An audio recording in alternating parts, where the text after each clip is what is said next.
Daripada Ibnu Umar radhiyallahu anhuma, dia berkata, ini Ibnu Umar, ini ayat dia, ini bukan hadis Nabi lagi, ini ayat dia. Apa dia kata? Ibnu Umar kata apa? Dia kata pada satu ketika zaman Nabi lah ni, Nabi masih hidup, dibawa ke hadapan Rasulullah sallallahu alaihi wasallam sepotong emas. Tuan-tuan boleh bayang lah ni, tuan-tuan boleh bayang sekarang ini. Maksudnya di zaman Rasulullah lagi, emas ada rantai, cincin, gelang, subang, ada emas. Bukannya semua zaman ni baru wujud emas yang berbentuk perhiasan. Daripada zaman Nabi ada qiladah, ada khatam, macam-macam lah kan. Ada satu hari orang bawa mai sepotong emas ni, sepotong emas. Apa dia? Zakat. Dia bayar zakat sepotong emas. Semua hidup kita tak kena keluar ni. Kan? Nak bayar macam mana? Tak ada, Ustaz. Dibawa ke hadapan Rasulullah sepotong emas. Emas itu adalah emas zakat yang pertama sekali dibawa oleh Bani Sulaim dari pertambangan mereka. Apa pertambangan? Depa apa dia, emas orang panggil apa? Pilombong. Bani Sulaim ni nama satu kabilah. Di kampung mereka ada lombong emas. Tu yang dahsyat tu yang main ketui-ketui tu, tuan. Lombong emas. Teknologi teknologi zaman tu. Bani Sulaim ada lombong emas. Depa lombong.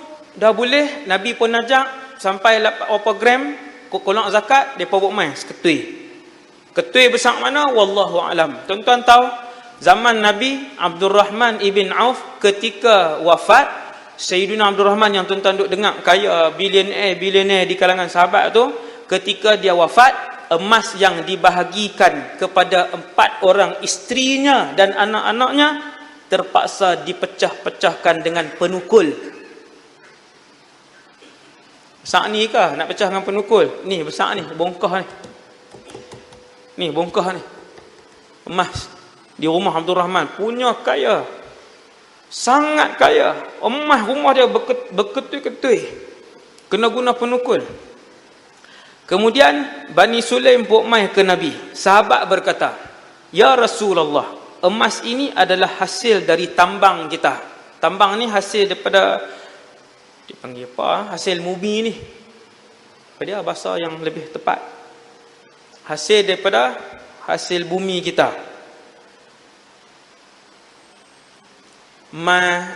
Zaman hari ni, biji timah, biji besi, gas, kan? Gas asli tu. Yang itulah. Kan? Petrol. Yang ni hadis ni emas. Bila Bani Sulaim bawa mai sampai seketui besar, tuan-tuan, bila dia bawa mai seketui besar macam tu, sahabat-sahabat pun pakat tengok tu dia. Kan, orang lain buat keluar sedinar 2 je. Hak ni seketui Bani Sulaim bawa mai sebab kampung depa lombong emas. Maka Nabi pun respon, Nabi kata, nanti, ni tanda kiamat lah. Kamu akan mendapati banyak tambang-tambang. Tambang-tambang ni hasil galian. Emas, biji besi, gas asli apa semua ni, kamu akan mendapati banyak hasil galian yang akan dikeluarkan oleh Allah, dan yang akan menguasainya adalah orang-orang jahat.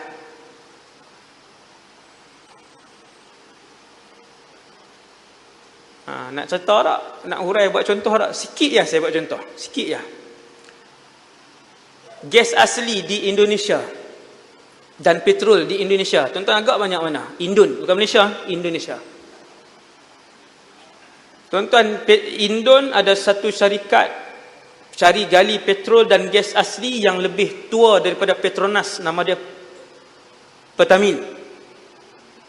Dan dulu Petronas menghantar delegasi dia untuk pergi belajar dengan Pertamina ni. Macam mana cara untuk teknologi sana. Sebelum Petronas jadi maju ni, belajar di sana.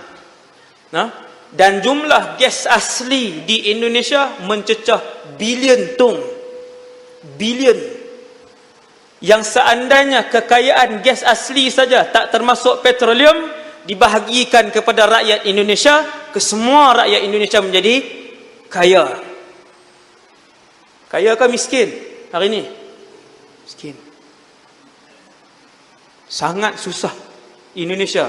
Majoriti rakyat dia sangat susah. Saya pergi 5-6 kali dah. Subhanallah. Sangat susah. Pi mana? Wa yakunu fiha syiraru khalqillah. Nabi kata hasil-hasil yang banyak ini, Nabi kata akan berada di tangan-tangan orang jahat. Nabi sebut kataan orang-orang jahat. Di Malaysia banyak tak? Ni tu cari pasal tu. Saya sebut kan, saya sebut. Saya banyak ceramah juga di Petronas, minggu depan pun ada lagi banyak. Kan di Petronas ramailah anak-anak murid saya kan. Ni saya depa kena kan, depa yang beritahu rahsia kan, bukan rahsia pun, maklumat kekayaan negara. No? Satu yang saya beritahu kat tuan-tuan. Emas di petroleum di Sarawak banyak anda. Banyak. Beberapa tahun yang lepas mereka menjumpai telaga-telaga petrol yang baru di Sabah yang jumlahnya lebih banyak daripada yang ada di Sarawak. Mewah. Kalau dibahagikan hasil yang dikurniakan oleh Allah, kalau semua pemimpin membahagikannya dengan baik, maka tak ada orang susah.